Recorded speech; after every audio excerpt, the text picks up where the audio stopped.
بسم اللہ الرحمن الرحیم ناظرین، وی لاگ نمبر ہے 222 یعنی 222 اور پانچویں قسط ہے آج کی۔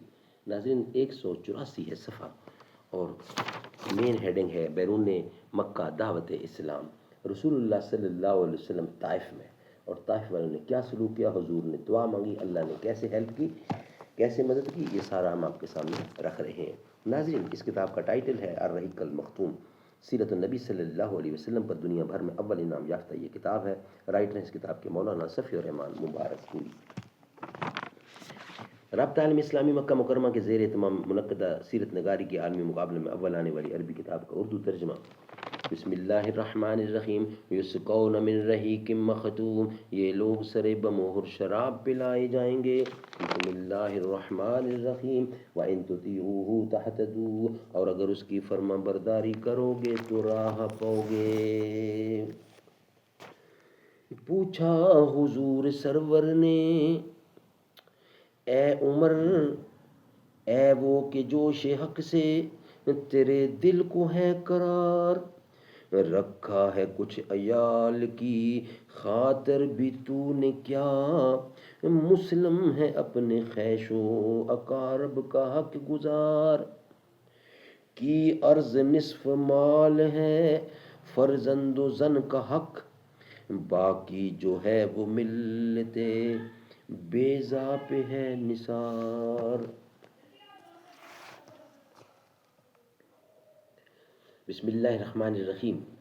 قل اوحی الی انہ استمع نفر من الجن فقالوا انا سمعنا قرآنا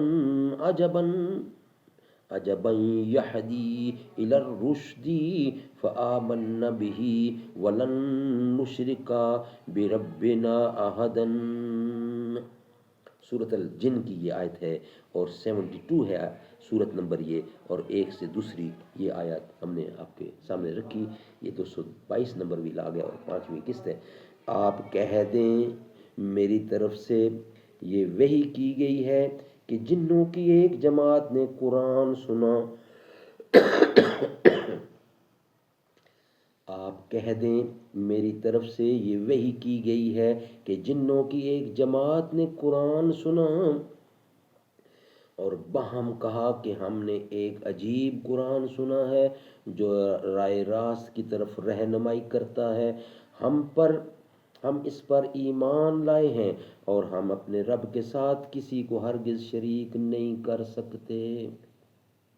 15ویں آیت تک یہ آیات جو اس واقعے کے بیان کے سلسلے میں نازل ہوئی ہیں، ان کے سیاق و سباق سے معلوم ہوتا ہے کہ نبی اکرم صلی اللہ علیہ وسلم کو ابتداً جنوں کی ایک جماعت کی آمد کا علم نہ ہو سکا تھا، بلکہ جب ان آیات کے ذریعے اللہ تعالیٰ کی طرف سے آپ کو اطلاع دی گئی تب آپ واقف ہو سکے۔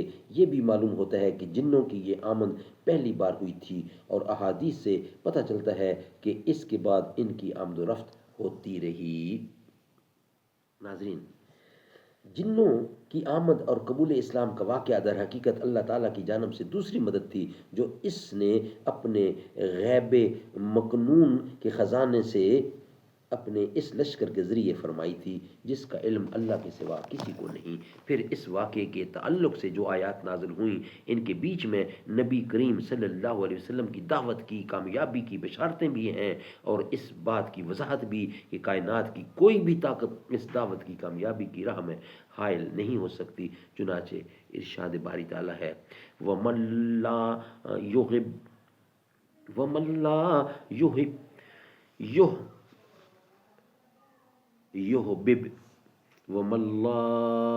يُحْبِبْ دَاعِيَ اللَّهِ فَلَيْسَ بِمُعْجِزٍ فِي الْأَرْضِ وَلَيْسَ لَهُ مِن دُونِهِ أَوْلِيَاءُ أُولَٰئِكَ فِي ضَلَالٍ مُّبِينٍ۔ 46 صورت ہے اور اس کی آیت نمبر ہے 32۔ جو اللہ کے دائی کی دعوت قبول نہ کرے وہ زمین میں اللہ کو بے بس نہیں کر سکتا، اور اللہ کے سوا اس کا کوئی کارساز ہے بھی نہیں، اور ایسے لوگ کھلی ہوئی گمراہی میں ہیں۔ وَأَنَّا ظَنَنَّا أَن لَّن نعجز اللہ فی الارض ولن نعجزہ ہربن، 72 صورت ہے اور 12ویں آیت ہے۔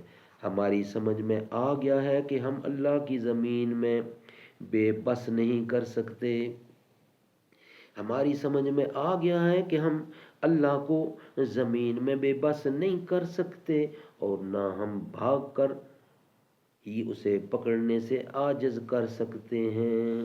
ناظرین نیکسٹ ویلاگ میں بقیہ حصہ انشاءاللہ آپ کے سامنے رکھیں گے۔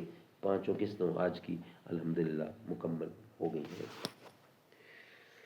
مدینے کی حاضری مانگتے رہنا دعا یاروں، اثر ہوگا نہیں ہوگا، نبی جانے خدا جانے، میری مٹی مدینے پاک کی راہ میں بچھا دینا، کہاں لے جائے گی مجھ کو مدینے کی ہوا جانے، خدا کی عظمتیں کیا ہیں محمد مصطفیٰ جانے، مقام مصطفیٰ کیا ہے محمد کا خدا جانے۔